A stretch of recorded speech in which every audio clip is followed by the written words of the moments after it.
أعوذ بالله من الشيطان الرجيم بسم الله الرحمن الرحيم الحمد لله رب العالمين ثم الصلاة والسلام على عباده الذين اصطفى وبعد السلام عليكم ورحمة الله وبركاته أراي مسيبة يلبي تتبع فيسبوك لا والكسالو أراي وقت إني يومين عندي تدوك أوري إراك بدوغول أراي إن شاء الله بيانا موانا دين هون هنكي e yewtuno fi muɗum wondeme haray ko alarba aroɗo wonta sappo e joyi sabborru suumaye nden ñande noon allah yaafoto tageefo makko ngon fuu si wona yimɓe taƴodirɓe ɗiɗo maɗum aden shirkowo jon noon ɓe landi ko honɗum hana waɗede nden ñande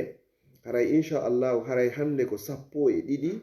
woɗum woni sabbordu suumaye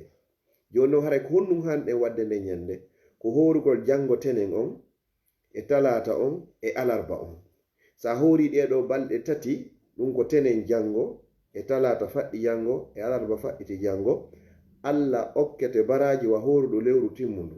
ñallal gotal pet ɗum haray hino fotawa balɗe sappo ko ɗeɗo kadi wiyete ayyamul bid wo ñalaɗe daneje ɗen haray ko ɗeɗo harana ñalaɗe daneje ɗen ka karama ko batini en mi fillito ɗeɗo noon na innugol ko sabbordu suumaye tun kala mo allah newnani arsiki wawgol horugol kala lewru sappo e tati sappo e nayi sappo e joyi haray baraji ma hino fota wa horuɗo lewru timmudu tentini non ɗo kadi ko sabbordu suumaye tentini non ɗo kadi fiɓa anni e on jango ko tenen ɗon andi horugol ngol tun tenen iɗon andi horugol yafato ko appel ji ɗi woni kuppude iɗon andi horugol ngol tun tenen hino wondi e baraji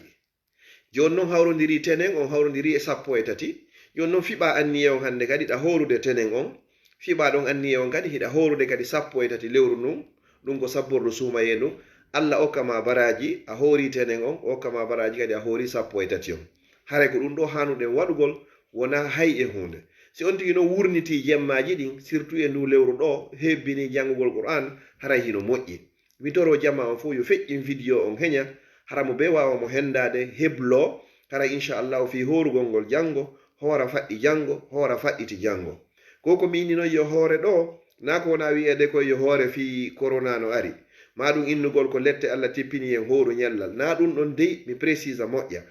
ko ñalaɗe nelaɗo sa sallam ma ko ɗeɗo wiyete ayyamul bid ñalaɗe daneje ɗen e kala lewru sappo e tati sappo e nayi sappo e joyi si ndu lewru ɗo kadi feƴƴi suumaye on feƴƴoyi aro yi ka juldanu kadi sappo e tati mayru sappo e nayi mayru sappo e joyi mayru sa hoori kadi hiɗa mari baraji kadi wanowa horuɗo lewru timmudu sa continiri ni e nder hitande fap baraji ma hino fotawa horuɗo hitande timmude nelaɗo sallallahu alaihi wasallam ko ɗum ɓe yeeti en e hadis on ko ɗum allah daali kaga deftere makko man jaa bil hasanati falahu ashru amsaliha kala waɗɗo moƴƴere hu gotum allah yoɓay mo moƴƴi sappo joni noon balɗe tati ñallal be sappo ɗon haray a heɓi balɗe capantati ko ɗum siyo ton ni se gayni horugol lewru suumaye ndun ɓe innamo ɓe wattuɗo jeego juldandu ko fi honno horante jeego juldandu hatta hoore jowi juldandu ma hoore jeeɗiɗi e nder juldandu ko très simple sa hoori balɗe capantati suumaye balɗe capantati ñallal be allah yoɓima sappo sa multiplie 30 on par 10 ɗum ko hawroyta ko 300 jours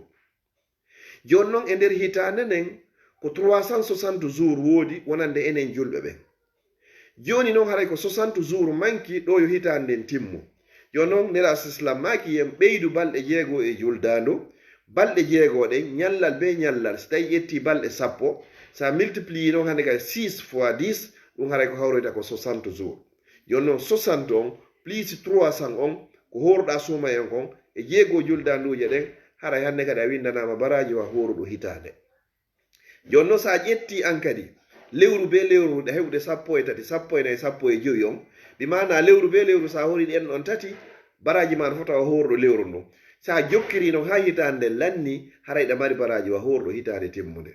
musidɓe julɓe tedduɓe balɗe tati ɗum hay hunde dérangeatama no tentini fewon ɗo alhamdulillah iɗen andi en fof hiɗen ufini ka cuuɗi si goɗɗo noon no ufini aray ko hebbingol janngugol qur'an juulugol e nela sallallahu alaihi wasallam jantagol inde allah haray ko ɗum ɗo wona waɗede ga janga qur'ana janna fayɓe jannidire ka nder suudu haray ko ɗum ɗo hana waɗede fewon ɗo